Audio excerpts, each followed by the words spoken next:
2017ஆம் ஆண்டு ஈசா யோகா மையத்தில் உலகின் மிகப்பெரிய மார்பளவு சிலையான 112 அடி உயர ஆதியோகி சிவன் சிலையை சத்குரு பிரதிஷ்டை செய்து ஆன்மீக தலங்கள் கோவைக்கு மிக முக்கியமான இடத்தை பார்த்தீங்கன்னா, அந்த ஆதியோகி சிலை வந்ததுக்கு அப்புறம் தான் கோயம்புத்தூர் எல்லாருமே அதை தேடி வர்றாங்க.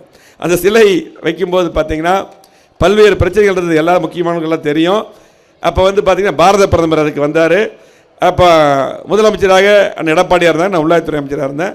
அந்த நேரத்தில் அந்த நிகழ்ச்சிக்கு வர்றதுக்கு கூட ஒரு சில பேர் அது வேறு தடங்களாக இருந்தது. அது பார்த்தீங்கன்னா அந்த அப்ரூவல் எல்லாமே உடனடியாக நானே முன்னின்று அங்கே ஈசா தினேஷ் அவங்களுக்கெல்லாம் தெரியும், உடனடியாக அதை எல்லாம் ஏற்பாடு செய்து கொடுத்து ஏற்பாடு பண்ணி அதுக்கப்புறம் பாரத பிரதமர் வந்து எல்லாம் பண்ணாங்க. முதலமைச்சர் அன்றைக்கி எடப்பாடியார் வந்து எல்லாம் பண்ணாங்க.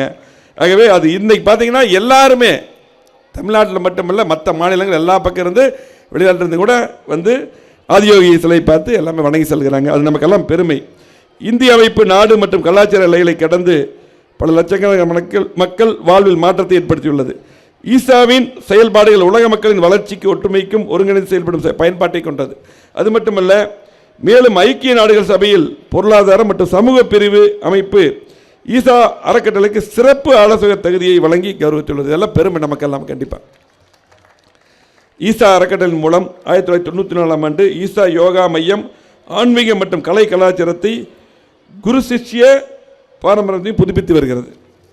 ஈசா யோகா மையத்தின் யோக பயிற்சிகள் மூலம் மனிதனின் இயல்பு நிலையான விடுதலை, அன்பு, மகிழ்ச்சியடைய வழிவகுக்கிறது.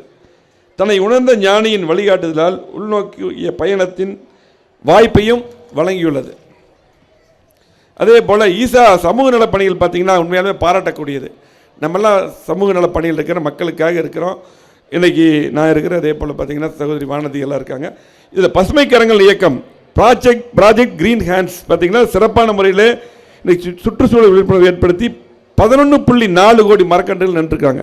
இன்றைக்கி மழை வர்றதுக்கு மரம் தான் முக்கியம். அது சிறப்பான முறையில் பண்ணியிருக்காங்க. இன்றைக்கி தமிழகத்தில் பசுமை பகுதியை 33% உயர்த்துவதற்கு இலக்காக கொண்டு செயல்பட்டு வருகிறது. அதுக்கு உண்மையாலுமே பாராட்டுதல். அதே போல் 2006 அக்டோபர் 17ஆம் தேதி என்று 2 லட்சம் தன்னார்வல தொண்டர்களை 8,52,587 மரக்கன்றுகள் நட்டு கிண்ண சாதனை படைத்து சுற்றுச்சூழல் பாதுகாப்புக்காக இந்திரா காந்தி பரியவரன் புரஸ்கார் எனும் உயரிய விருதை இந்திய அரசு வழங்கி சிறப்பித்திருக்கிறது.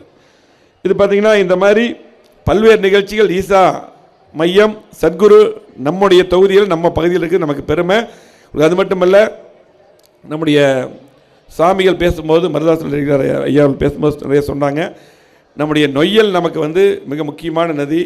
அது இப்போ வந்து பார்த்திங்கன்னா நான் அமைச்சராக இருக்கும்போது தான் உங்களுக்கு தெரியும் 230 கோடி அதுக்காக எடப்பாடி சொல்லி வாங்கி நொய்யல் அவரோட அளவு எங்கே இருக்குதுன்னு அப்போ தான் எல்லாமே எல்லா பக்கமும் பார்த்து கண்டுபிடிச்சி நிறைய தடுப்பு சுவர் எல்லாமே நிறைய பண்ணி கொடுத்தோம். அதில் வந்து பார்த்திங்கன்னா இந்த சுத்திகரிக்கக்கூடிய அந்த தண்ணி மற்ற தண்ணியெல்லாம் போய் கலக்குதில்ல, அதை வந்து சுத்திகரி பண்ணி அதை விடணும்னு சொல்லி போட்டு அதில் ப்ராஜெக்ட் இருந்தது. அதுக்கப்புறம் கண்டினியூவாக நடக்காமல் இருக்குது. அது கூடிய விரைவில் நடக்கும். அது மட்டும் இல்லை, இன்றைக்கு கோவை மாவட்டத்தில் மிகப்பெரிய வளர்ச்சியையும் அதே போல் தொண்டாமுத்தூர் மிகப்பெரிய வளர்ச்சி, பாலங்கள், சாலைகள், கூட்டுக்குடிநீர் திட்டம், பல்வேறு திட்டங்கள் நம்ம கொடுத்துருக்குறோம். கிட்டத்தட்ட 50 கிலோமீட்டர் இருந்து நம்ம சத்குருக்கு நல்லா தெரியும், நிறைய குளங்கள் நம்ம வந்து நிறைய தூர்வாரணும். அப்போ வந்து பார்த்திங்கன்னா என்னுடைய சகோதரர் இங்கே இருக்கார், நிறைய குளங்கள் தூர்வாரும் போது நம்ம இங்கே எல்லா குளங்களும் பண்ணிட்டோம். அப்போ குறிச்சி குளத்துக்கு வந்து நிறைய எக்யூப்மெண்ட்ஸ் தேவைப்பட்டுச்சு. அப்போ நெய்வேலி லிக்னட் கார்பரேஷன் அங்கே சொல்லி சத்குரு தான் நம்ம கூட இணைந்து அந்த குளத்தை சூர்வாருக்கு மிகப்பெரிய முயற்சி பண்ணி கொடுத்தாரு. இந்த மாதிரி நிறைய சொல்லிகிட்டே போகலாம். அது மட்டுமல்ல, கிட்டத்தட்ட நான் அமைச்சராக இருக்கும்போது இங்கே இந்த பகுதிக்கு 50 கிலோமீட்டர் இருந்து நம்ம குடிக்கிற தண்ணி கொண்டு வந்து அத்திக்கடலில் கொடுத்துருக்குறோம். இன்னொரு ப்ராஜெக்ட் எடுத்து கொடுத்தோம். சத்குரு நாங்கள்லாம் பேசி எல்லாம் நீண்ட நாள் எதிர்பார்ப்பாங்க. அப்போ முதலமைச்சர் அந்த எடப்பாடியாட்ட சொல்லி அறிவிக்க வச்சிட்டோம். அதாவது அத்திக்கடல் வனாஸ் திட்டம் 1 நம்ம அறிவிச்சோம். இன்றைக்கி தண்ணி வந்துட்டுருக்கு.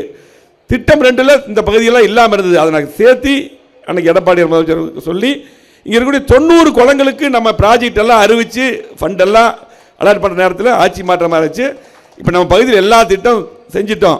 கூடிய விரைவில் சத்குரு நல்லாசியுடன் எல்லாத்துக்கும் நல்லாசியுடன் திட்டம் 2, அதாவது தண்ணி எப்படி இங்கே குடிக்கிற கொண்டு கொடுத்துருக்கிறோம் அதே போல் இங்கே இருக்கிற குளங்களுக்கு போனால் பவானி ஆற்றுலேருந்து தண்ணி கொண்டு வர்றது தான் நம்ம அடுத்த முயற்சி. கண்டிப்பாக அதுக்கு நம்முடைய ஈசா மையம் எங்களுக்கு ஒத்துழைக்க வேண்டும். கண்டிப்பாக கூடிய விரைவில் சூழ்நிலை மாறும்போது அது கண்டிப்பாக அதையால் நிறைவேற்றுவோம் என்று சொல்லி ஈசா மையத்தின் ஆன்மீக மற்றும் கலாச்சார பண்பாடு சமுதாய பணிகளை பெருமைப்படுத்தும் வகையில் சத்குரு அவர்களுக்கு நன்றி தெரிவித்தும் ஈசாவின் சமூக சேவைகளில் தங்களை அர்ப்பணித்துள்ள ஈசா பிரம்மச்சாரிகளையும் சன்னியாசிகளையும் பாராட்டி கௌரவப்படுத்தும் நிகழ்வாக சத்குருவின் குடும்ப திருவிழா நிகழ்ச்சி ஏற்பாடு செய்த தொண்டாமுத்தூர் வட்டார தன்னார்வல தொண்டர்கள் மற்றும் பொதுமக்களுக்கு பாராட்டுகளையும் நன்றிகளையும் தெரிவித்து விடைபெறுகிறேன். நன்றி, வணக்கம்.